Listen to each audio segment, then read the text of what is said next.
Mountain ranges reaching heights of more than 2,500 meters above sea level surround the Austrian city of Innsbruck in the state of Tyrol. To the south, the Tux Alps and Stubai Alps tower above the city.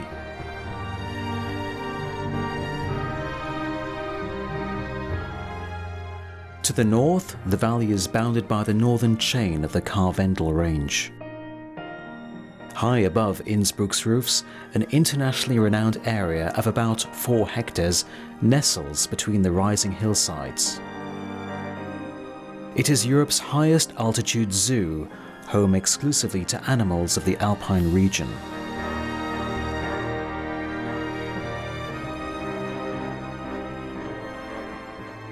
Most importantly, rare and endangered species are bred and released here. Among them, curiosities that the inaccessible heights of the mountains usually keep hidden from view. It's the world-famous Innsbruck Alpine Zoo in Tyrol.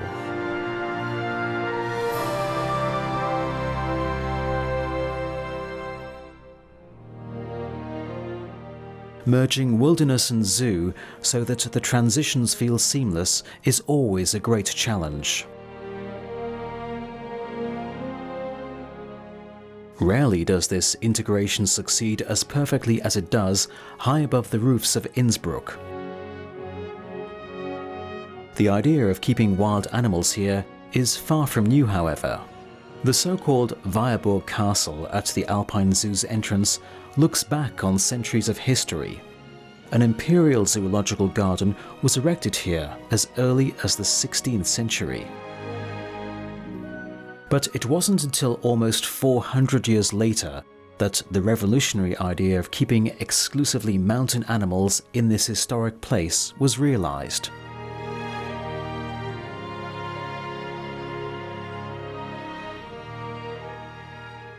In 1962, the Alpine Zoo opened its gates for the first time.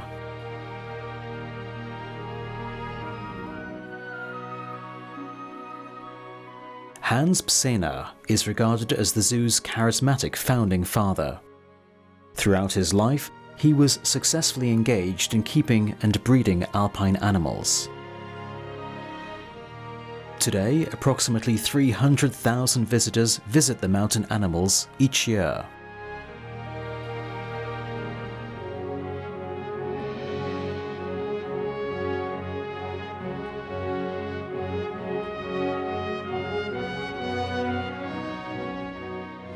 Under the management of directors like Helmut Pechlaner and Michael Martis, the zoo achieved international recognition and acknowledgement.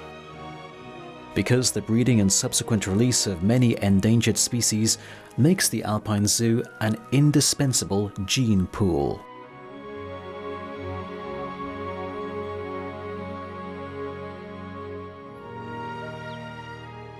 It's the beginning of December, and, as with many years, the big snowfalls are late in coming.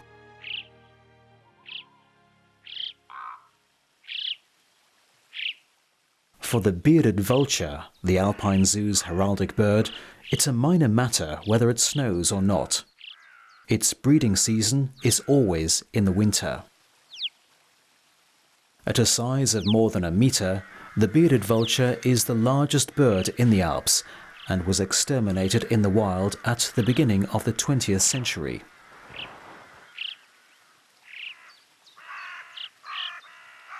The Tyrolean couple is likely to be the oldest in the world. Both male and female were born in the early 60s and produced more than 29 descendants. Once an egg is laid, it is usually removed from the nesting space and replaced with a plaster dummy. Thus, the vulture's natural nesting behavior continues uninterrupted, while the valuable egg can be hatched under controlled conditions.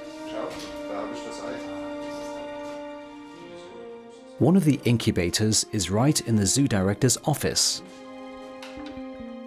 It takes several weeks to find out whether a young bearded vulture will actually hatch from the light-colored egg.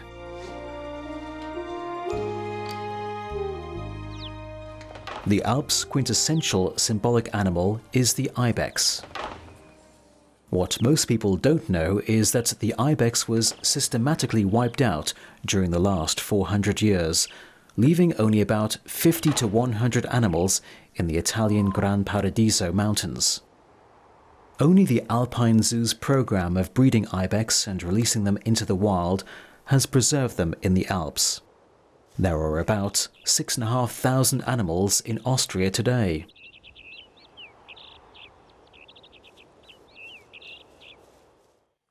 The zoo's modern ibex installation was completed in June 2006. It accommodates the distinctive bovids climbing preferences as much as possible. The winter months are also the mating season for the ibex. Now the fights between rival males die down to save their energy during this time of hardship. The wild animals of the high mountain regions have to adapt to many extremes.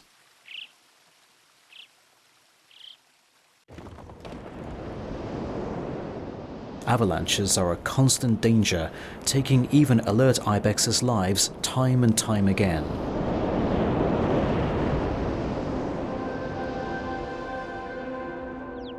Hardly anyone knows that this animal was once a native of the Alps too, the moose or European elk. It is the largest member of the deer family and is generally associated with Canada, North America or Northern Europe. Nevertheless, its existence in Tyrol up until about 500 AD is certain. And within the Alpine Zoo, the European elk can be admired in its former habitat again today. Another prominent inhabitant of the mountains is the Eurasian lynx. He usually surveys the goings-on below from the comfort of his lookout tree. In the wild, these up to 1.2 meters cats are as extremely shy as they are rare. No more than 120 lynxes are estimated to live in the entire Alpine region. The zoo has participated in the European Breed Registry. Many animals use camouflage to protect themselves from predators' eyes. The mountain hare is a classic example. Its fur is brown during the summer months, but in winter it turns snow white, except for the tips of its ears, which makes little difference to a lynx that is quite capable of spotting him at a distance of up to 300 meters. Lynx are excellent hunters. Their diet ranges from deer to mouse, and they require about 1.5 kilograms of meat per day.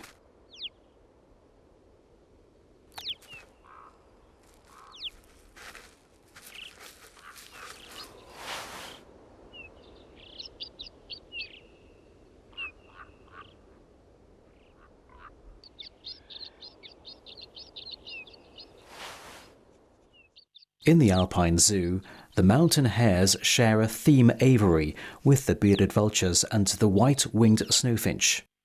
Despite its name, the snowfinch is a sparrow rather than a true finch. It remains throughout the year in the high mountain regions above the timberline and can even be spotted at 3,500 meters above sea level. About the size of a common sparrow, the snowfinch is extremely hardy and feeds on insects and seeds.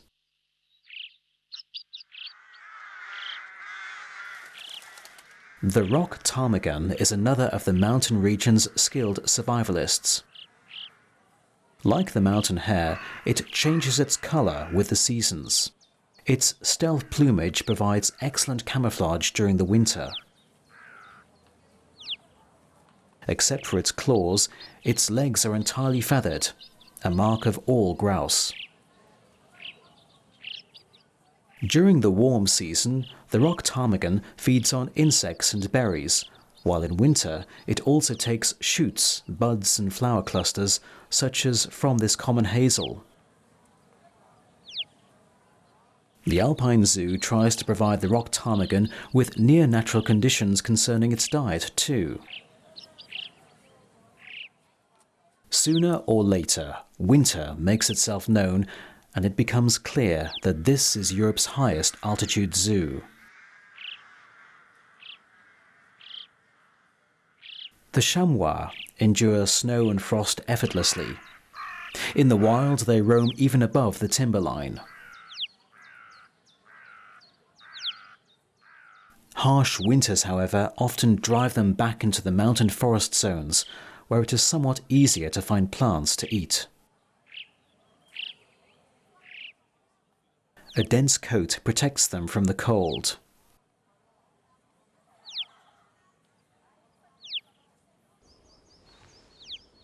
The Wisent, or European bison, weighs up to 1,000 kilograms and resists even the toughest winters. Yet it never would have survived without the help of gene pools. During World War I, Wisent were almost wiped out. Thanks to their being kept in game preserves since the 19th century, however, there was a captive stock from which to establish a breeding program. Today there are 24 Wisent herds in the wild, 19 of which are in Russia. The two largest herds, however, containing 400 animals apiece, roam the Białowieża National Park in Poland. The Alpine Zoo is significantly involved in the European Conservation Breeding Programme for the Wisent too.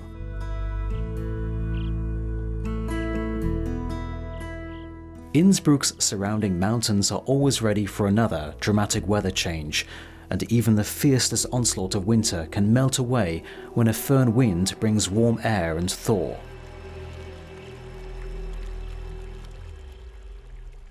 The ducks are quickly discovering ice-free zones and enjoying the mild temperatures. And even the goosander grow active again. They are noticeably larger than normal ducks. Visitors from northern countries, many goosander are only temporary winter guests. With the temperatures rising, goosander gather at ice-free rivers and streams. Only a few will remain here to breed. Most of them migrate north again.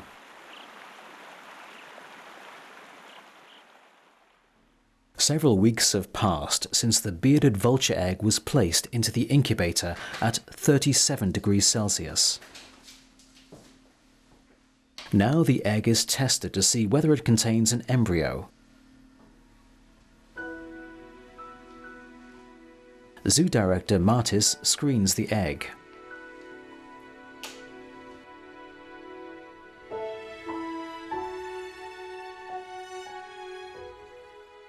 Unfortunately, all was in vain. The egg was not fertilized. Since the bearded vulture is still brooding over the plaster egg, there is still time to find a substitute chick. The mother should be able to accept another bearded vulture baby as her own. The Haringsee Owl and Raptor Station near Vienna is able to help, and a transport to Innsbruck is quickly arranged. A professional keeper tends to the bearded vulture chick throughout the trip. The young vulture needs to be fed raw meat several times a day.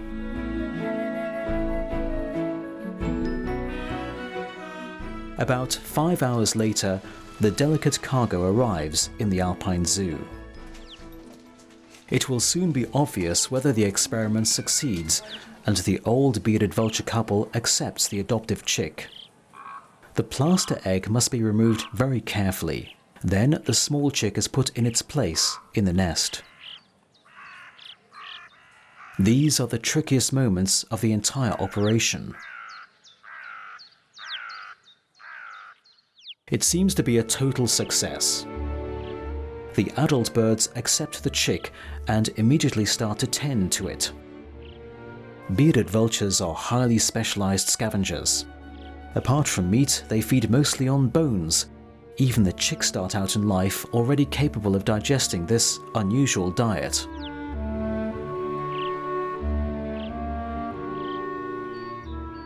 Spring is clearly coming to the Alpine Zoo.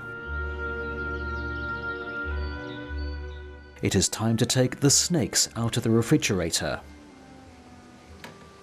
They spent several weeks in chilled torpor under controlled conditions. Now they are warmed up again before they are released into the Alpine Zoo's outdoor enclosure. Some of them, like the horned viper, are quite poisonous even to humans. Horned viper's presence in the wild in Austria is limited to isolated populations in the state of Carinthia.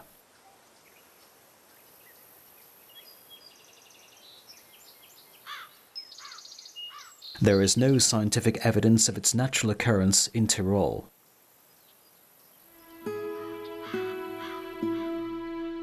When the frosty nights are finally past and the outdoor enclosures occupied again, the Alpine Zoo's visitors return in force.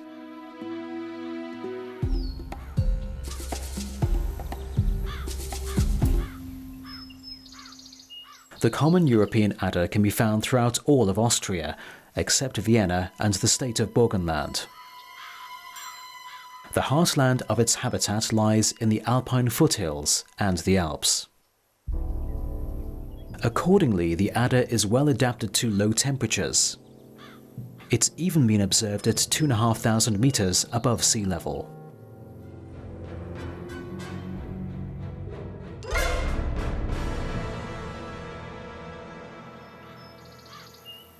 It is mating season. Adders will sometimes give birth to litters of more than 10 snakes. The common European adder bears live young rather than laying eggs. Every year, the Alpine Zoo enjoys breeding successes with this species too.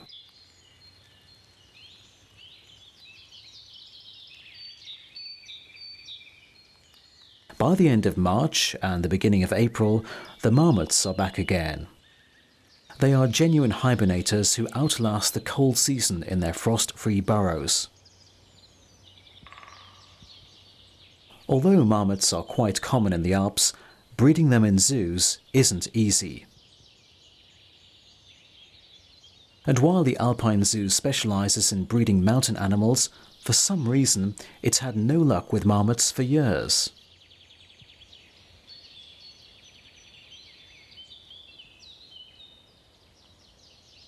With the endangered lynx, the zoo is more successful.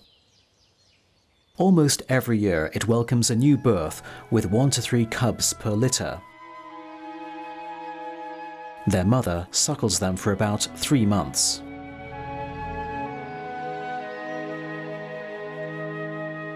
Since 2005, the Innsbruck Alpine Zoo has taken part in the European Breed Registry for Endangered Species. And every year, several young animals are given to other zoos and wildlife parks that are also breeding lynx.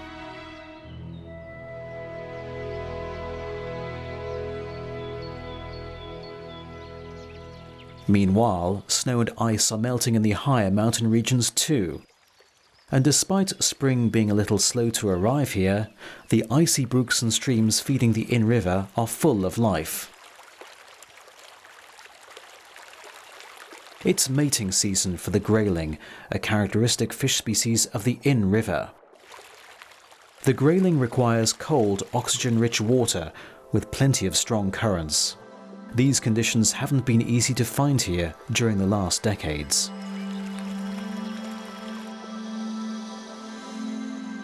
As early as 1995, the Innsbruck Alpine Zoo and the Tyrolean Fisheries Association aligned forces in a joint venture to support the population and reproduction of grayling in the Inn River. This includes the conservation of natural spawning waters.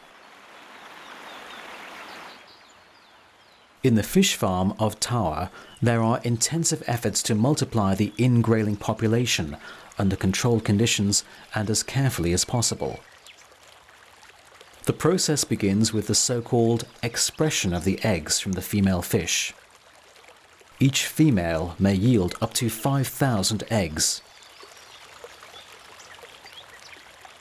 The male sperm is added to fertilize the eggs. Intensive care is indispensable to guarantee a successful hatch.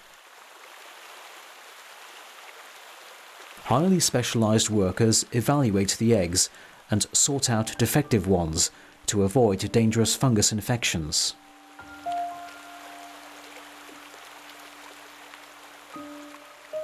Individual eggs are between 3 and 4 millimeters in diameter.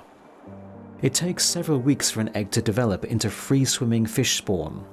This is a particularly tricky phase for the fish farm because it's almost impossible to meet the high water quality requirements of thousands of young graylings in captivity.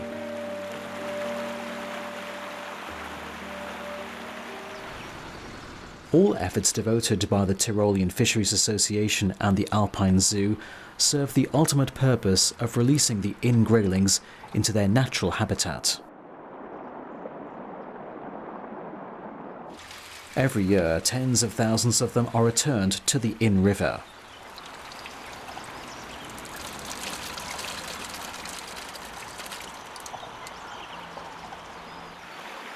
Sections of the river that offer the best possible conditions must be selected.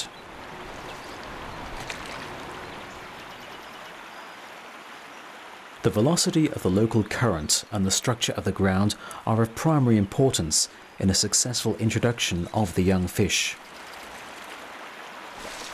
Given ideal conditions, graylings can grow over 10 years old. However, only a few will ever make it that far, as the young fish face numerous natural enemies. Among them, predators like trout, for example. Trout thrive in similar river habitats and are extremely fast and skillful hunters.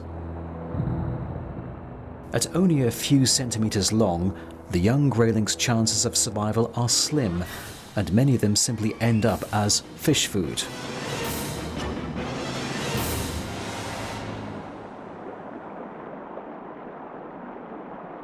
Nevertheless, some manage to survive. Even so, the females need 3 years to grow to sexual maturity, when they will finally be able to produce new offspring.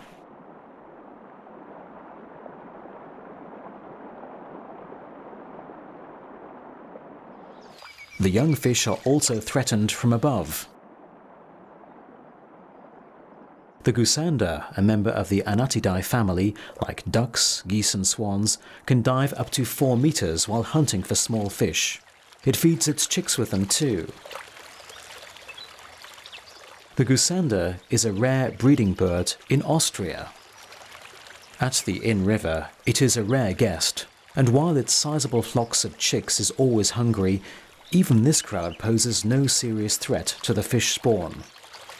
From the second day of their lives, the chicks are excellent swimmers. A single brood can contain more than 10 siblings who follow their mother for several weeks.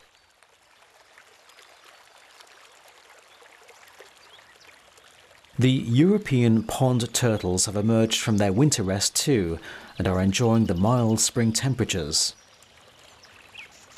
It is not an import from tropical or subtropical regions, but a genuine native, and its natural occurrence in several parts of Austria is scientifically validated. Today, its greatest population lives in the wetlands of the Danube and the Morava River. Centuries ago, however, this turtle also lived in the many bodies of water in the mountain regions.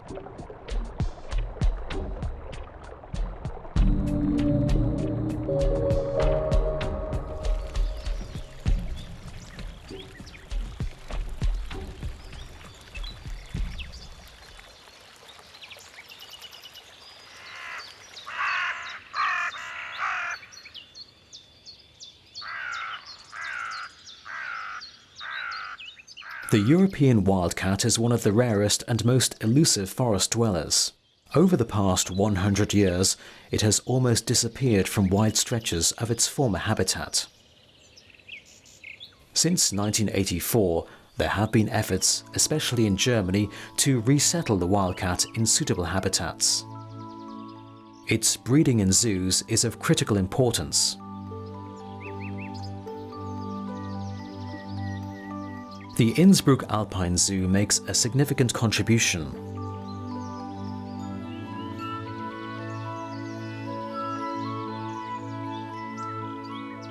"20 animals bred here have already been released into the wild.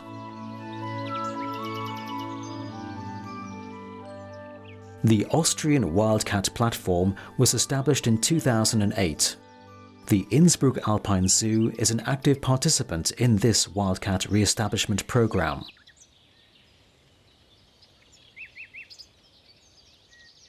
Surveys are currently locating suitable wildcat habitats in Austria. Parts of the Tyrolean National Park, as well as areas within the states of Carinthia and Styria, appear particularly promising.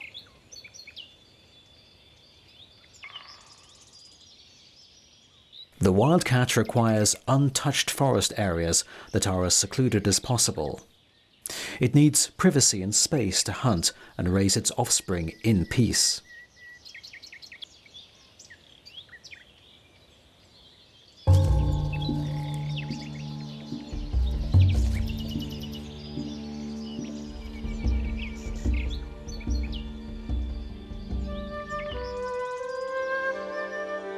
Each wildcat litter usually contains between 4 and 6 kittens. During the first 1.5 months of their lives, they are suckled by their mother.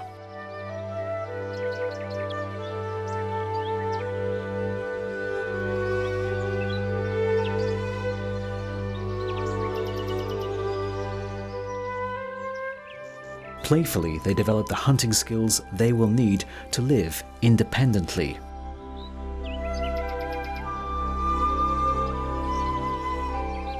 Apart from mating season, wildcats are loners and keep to themselves.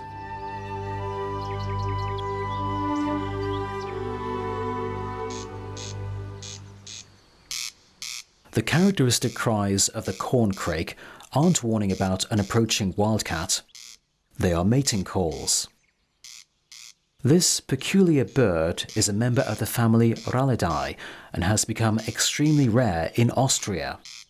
It requires low-intensity meadows with tall grass.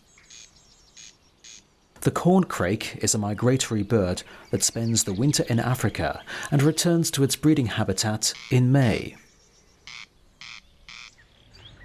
The Alpine Zoo is always proud when a hatch succeeds. The newborn chicks, entirely black at first, are sensitive chargers. They are precocial birds that always keep close to their mother. The chicks are easily chilled by cold and moisture and need to be warmed time and again by their mother.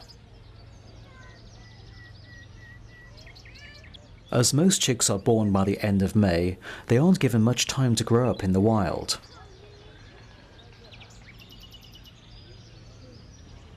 Wild corncrakes return to their tropical winter quarters as early as August, covering a distance of up to 7,000 kilometers.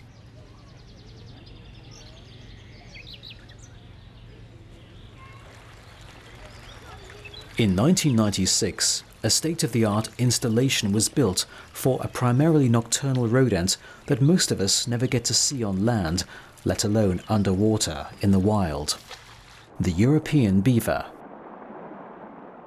The beaver is extremely rare and shy and became extinct in Austria in the 19th century. The first resettlement efforts began in 1970 on the Bavarian side of the Inn River. Thanks to the successful resettlement program and ongoing protection, beavers have also returned to the wetlands of the Danube and the Morava River. These rodents weigh up to 30 kilograms and are exclusive herbivores that devour a considerable bulk of bark and leaves. Further research to understand their behavior more precisely is required.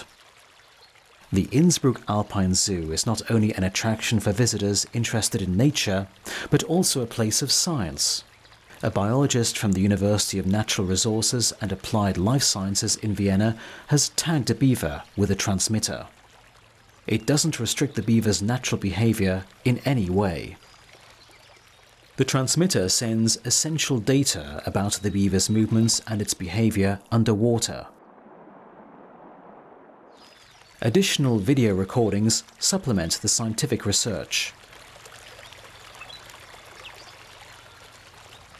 The zoo provides the advantage of making the beaver's sleeping caves accessible, which are unapproachable in the wild.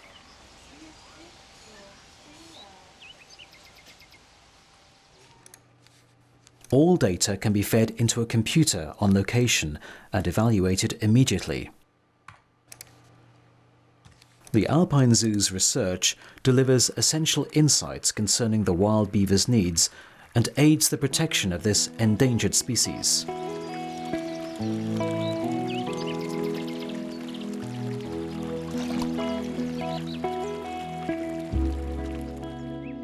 Thanks to the successful care of its adoptive parents, the young bearded vulture chick grew up splendidly. He is now able to feed himself without help. In just a few weeks, he will be able to provide for himself completely on his own. Then it will be time to set him free.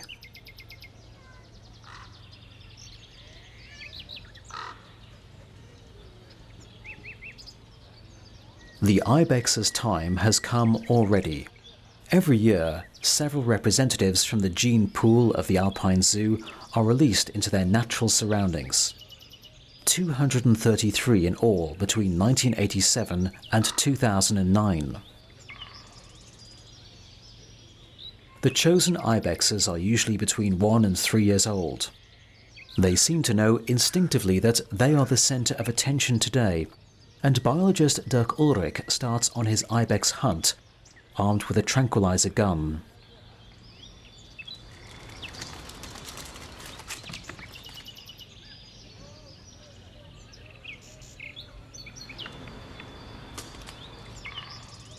Occasionally it takes a second dart to anesthetize the animals sufficiently.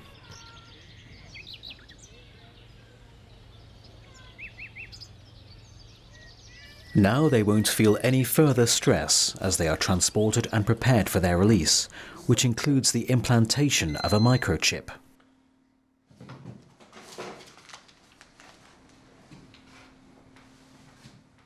A last blood sample is taken in the final examination. They are placed in safe transport crates and it's off to the waiting pickup trucks. The ibexes aren't travelling far this year. Their final destination is only about 40 kilometers from Innsbruck in the Obernberg Valley near the Brenner mountain pass.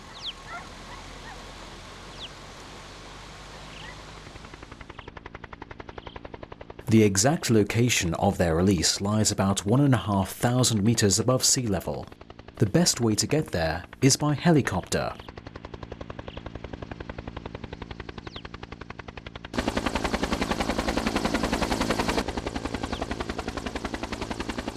It's a time-consuming process that requires adequate manpower before the crates can be safely lowered and their latches opened.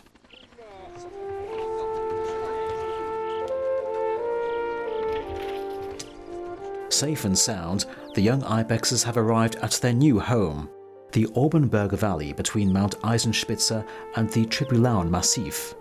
Here they'll spend the rest of their lives in freedom.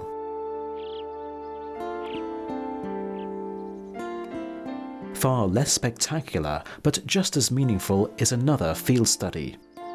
The secluded meadows of the Lech Valley are home to an animal that is almost unique in Austria. At dusk, they leave their hiding places. It's the so-called natterjack toad, one of Austria's rarest amphibians.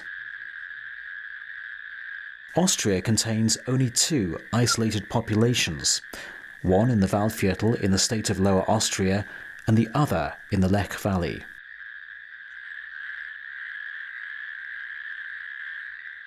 In cooperation with the state of Tyrol, the local natterjack population is to be studied to ensure its adequate protection.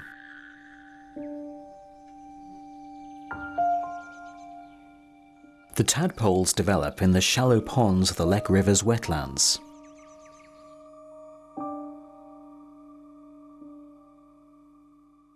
As part of this important species protection project, additional man-made spawning ponds will be created to provide these endangered amphibians with the best possible conditions for development.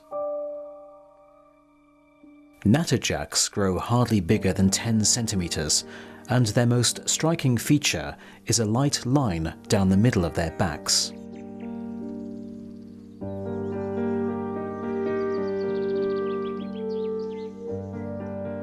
"6 o'clock in the morning. The city of Innsbruck is still asleep. In the Alpine Zoo, the bearded vultures are just waking up. Dirk Ulrich and Werner Fatzi have already been up for quite some time.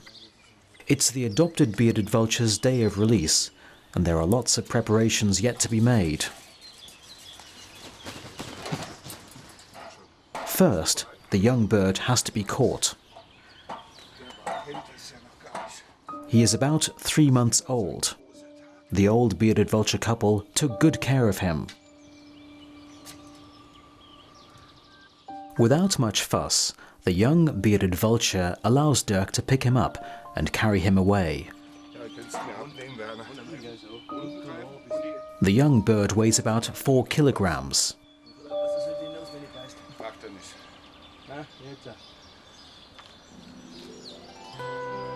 The transport box is waiting in the car.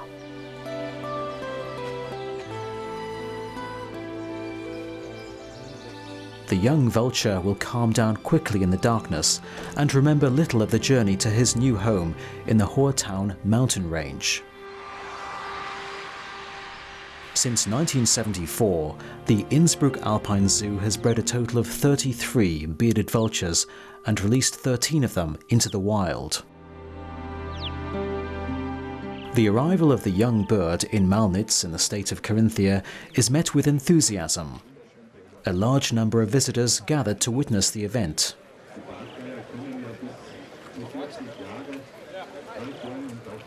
Before his release, the young bearded vulture is marked so he can be identified in the future. Some of his primary feathers are bleached with hydrogen peroxide.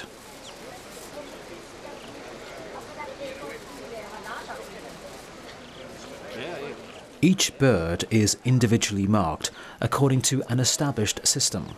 The marking will remain visible for the next 18 months. After the vulture's next molt, when his old feathers are replaced by new ones, the mark will vanish.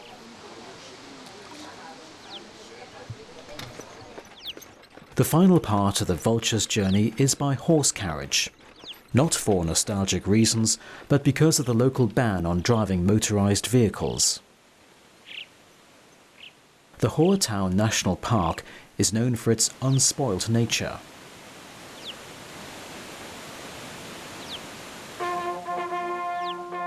A music band is a rare exception here.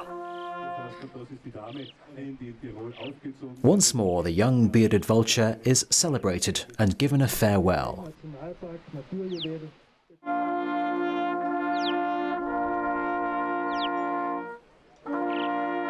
From this point, it's possible to continue only on foot. The exhausting ascent up the rock face takes about half an hour. The final destination is a prepared niche where the bearded vulture is to be released. He will likely remain in his artificial eyrie for several weeks before taking to the air.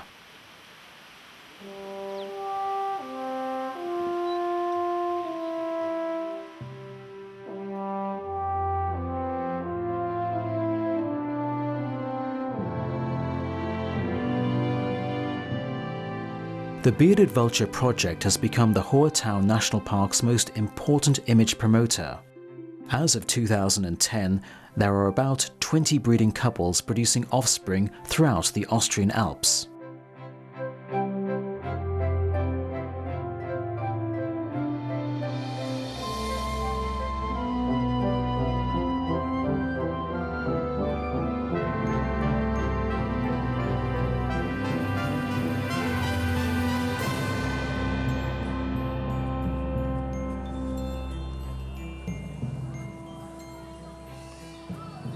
During the summer months, Europe's highest altitude zoo enjoys especially large numbers of visitors. The brown bears take it in stride. There are plenty of opportunities in their installation to withdraw from the visitors' curious gaze, if they want to. Water is vital for all tenants of the zoo. But it's especially important for brown bears since they always enjoy taking a bath.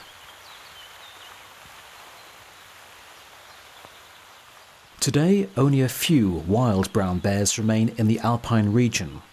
All too frequently, they fall victim to more or less legal shootings.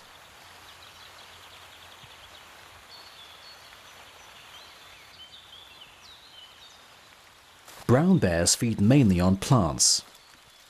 Animal food accounts for scarcely a third of their diet. Their strength is impressive, and an old Russian saying claims, "A bear is stronger than 6 men and smarter than 12. The grey wolves are popular zoo animals too. Because they live in an almost wholly unfettered natural environment here, their social behaviour can be studied intimately. Grey wolves adhere to a strict social hierarchy between more dominant and weaker members of the pack. The Alpine Zoo doesn't limit itself to the traditional well-known animals though. There are rarities here too, even matchless ones. The Innsbruck Alpine Zoo is the only zoo in the world that keeps the wall creeper. These little birds are approximately 15 centimeters long and have a thin, bent beak and red wing feathers. The wall creeper is profoundly specialized in both its habitat and diet needs. It lives exclusively in moist canyons and rock faces, where it proves to be an expert climber and hardly ever keeps still for a second. It can be found as high as 3,000 meters above sea level, constantly searching for small insects and spiders in the harsh habitats of the high mountain reaches. The Alpine Zoo has to go to great lengths to satisfy the exacting demands of this small bird. Every day, its own individual keeper is busy gathering a varied natural diet for the wall creeper.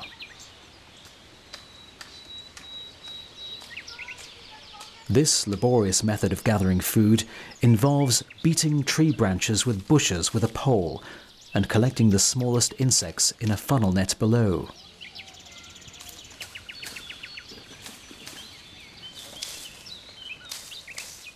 The catch varies with the weather and takes time to gather.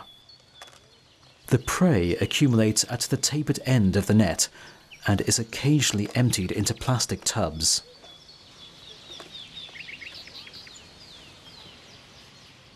This procedure alone makes successful wall creeper keeping extremely difficult.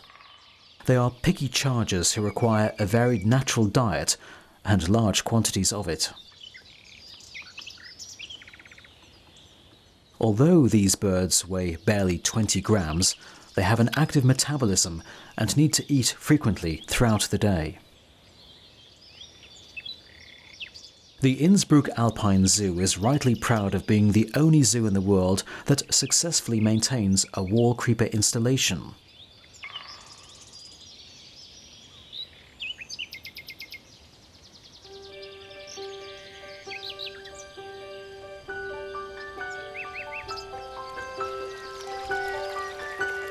The European otter seems unimpressed by the water's chill. Otters remain active in both summer and winter and are always looking for their main source of food, fish.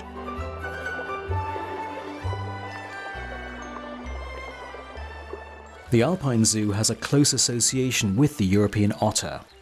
Europe's first successful captive breeding of this species occurred here in 1978. As it has so many times before and since, the Alpine Zoo functioned as a gene pool for an endangered species.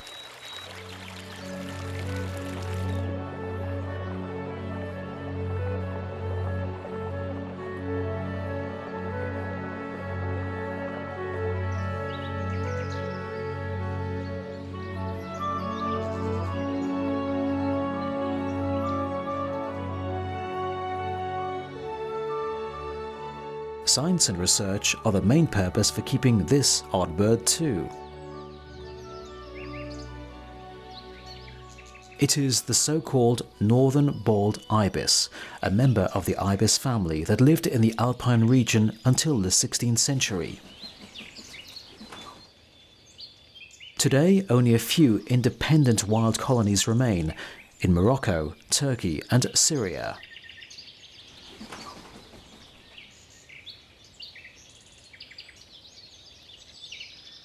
Northern bald ibis are about 70 centimeters long and breed in colonies.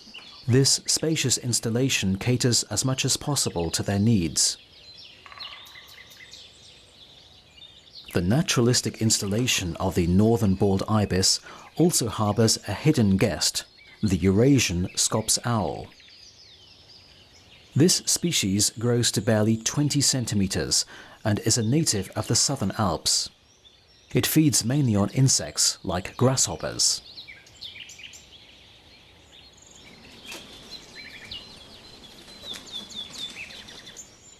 The northern bald ibis has been bred in the Innsbruck Alpine Zoo since 1965. Insects, snails and smaller vertebrates constitute the diet of this bizarre ibis species.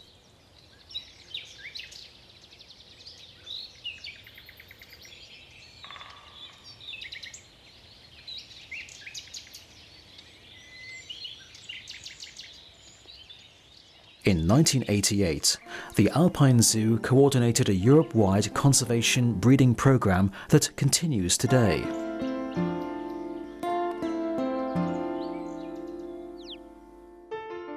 It soon becomes clear that the year has passed its climax and the signs of autumn are everywhere.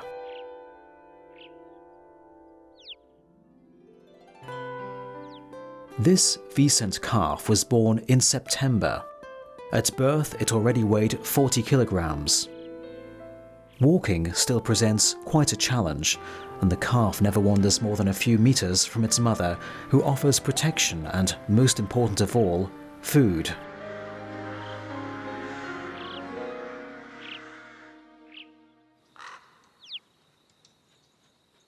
The riches of autumn draw many wild creatures to the Alpine Zoo as well. Common blackbirds appreciate the ripe elderberries.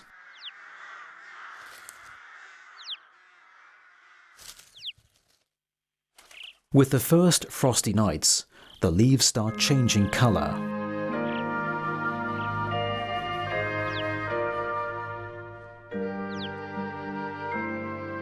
Silence and tranquility settle across the Alpine Zoo, and, just as in the wild, the animals seem to sense the approach of winter.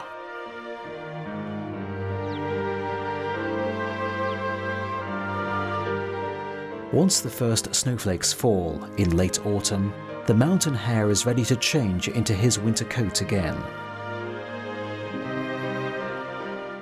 And as every year, the bearded vultures start building their nest during the cold and snow, doing their part to make sure that Europe's highest altitude zoo continues to be what it has always been, a gene pool of the Alps.